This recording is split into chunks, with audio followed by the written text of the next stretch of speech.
You've seen the specs, you've gotten the impressions, and you're gonna get a full review very soon. But first, I'm answering your questions about the most exciting iPhone in years. I'm MrMobile, and this is the iPhone X.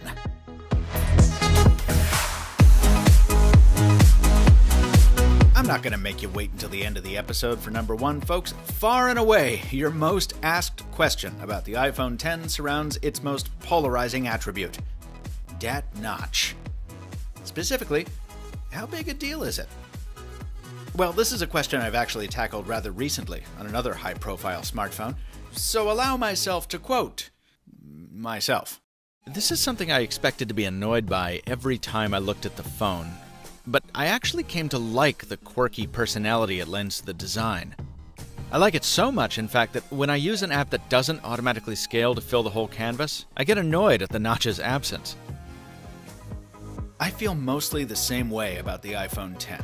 After less than an hour, I mostly stopped noticing it, and when I did, it was more like a pleasant reminder that finally I was holding an iPhone that did something different, instead of yet another retread of the iPhone 6. That being said, it's early yet, and some apps haven't quite adapted to the new forehead in their midst. Also, going landscape in Safari produces this pillar boxing that makes for a real feeling of wasted space, unless you zoom in. So there are rough patches to be worked out for sure. But as for me, I'll take bold but strange over symmetrical but safe any day. The next biggest question is all about the feature that makes the notch necessary: Face ID.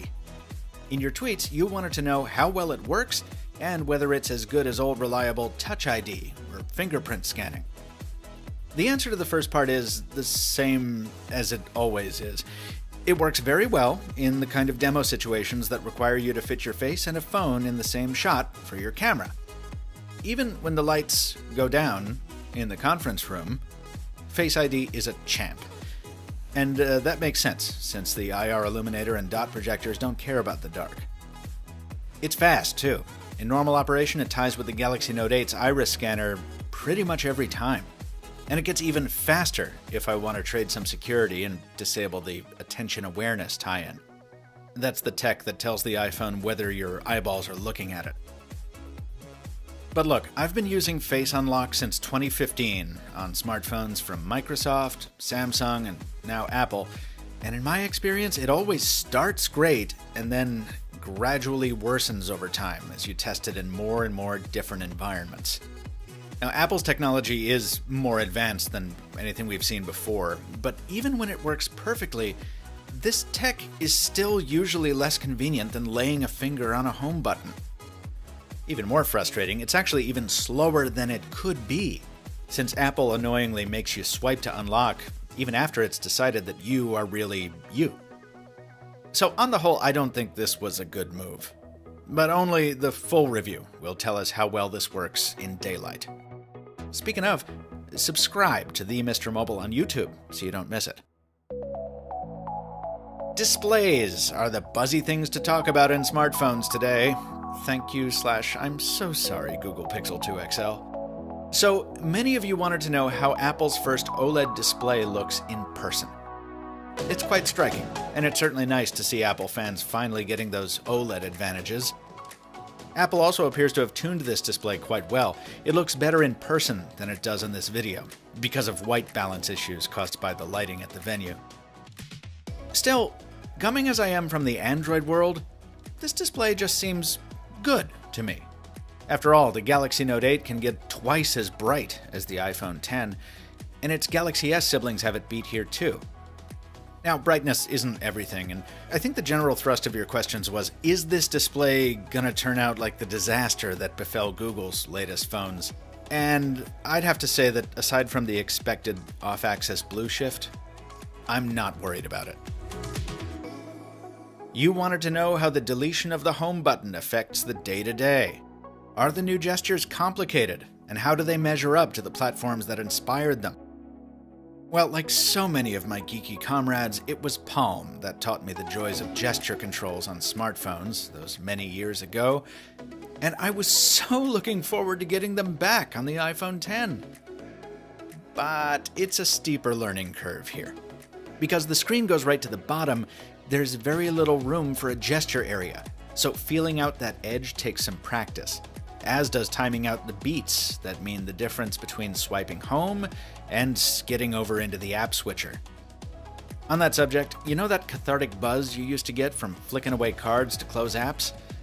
Kiss it goodbye. It's been replaced by an awkward press and hold mechanic. This might actually be a good thing, since you were probably doing more harm than good flicking those apps closed manually. But damn it was fun! And fun was what I expected from all these new gestures. Instead, it's just kind of complicated and weird.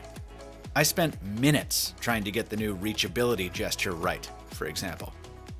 But let me stress once again that these are first impressions from a 4-hour session with the phone. To see how a real pro handles the new software after just a little more time, check out Rene Ritchie's review over at iMore. Finally, not a single one of you asked me about Animoji, to which I say, good for you. You're all excellent people. You gotta admit though, this is kind of fun. I was going to say something very funny, and then I couldn't think anymore. Woo! Woo! Ah! Cameras, phone calls, battery tests, and yes, spec sheets. They're all coming up in the full review once I get my retail device. Keep dropping your questions in the comments below, and I'll answer just as many as I can. Again, check out Renee's review at iMore for a way deeper dive than I'll probably ever take. And finally, notice that there's no sponsor on this video, folks. That leaves me these precious few seconds to ask you to please share it if you enjoyed it. MrMobile needs to grow, and to do that, he needs help from viewers like you. Until next time, thanks for watching, and stay mobile, my friends.